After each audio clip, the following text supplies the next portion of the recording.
They came like a storm from the north, a tempest of bronze and iron. In 586 BC, Nebuchadnezzar's Babylonian armies showed no mercy. The walls of Jerusalem, once thought impenetrable, crumbled. The city fell in a storm of fire and fury. The temple, Solomon's great masterpiece, God's own house on earth, was reduced to ash and rubble. The air, thick with smoke and despair, carried the cries of a shattered people. Families were ripped apart, husbands torn from wives, children from their mothers. A nation was unmade, its people dragged in chains from their ancestral home. They were marched hundreds of miles into a foreign land, a long, sorrowful column of exiles, snaking through the harsh desert. Their journey ended by the rivers of Babylon, where they sat down and wept, remembering Zion. The psalmist captured their grief. How can we sing the songs of the Lord while in a foreign land? For 70 long years, there was no pity, no compassion, just the cold reality of chains and exile, a life lived in the shadow of a powerful, unforgiving empire. But history is a turning wheel, and empires, no matter how mighty, eventually fall.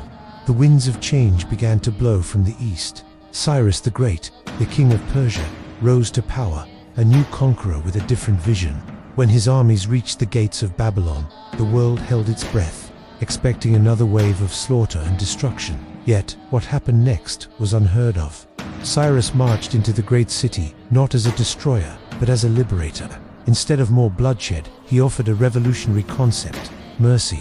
Through a decree that echoed across the ancient world, he declared that the captives were free. The Judean exiles, after decades of servitude, were told they could return home. They could go back to Jerusalem, rebuild their ruined city, and reconstruct their sacred temple. Imagine that moment.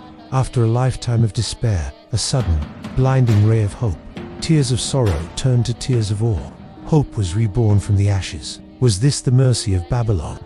No, Babylon had never offered any. The true mercy came from a force far greater, a divine hand turning the tide of history. The prophecies were fulfilled, and a people were given a second chance. It's a powerful reminder that even in the darkest of nights, the dawn will eventually break. Thanks for watching.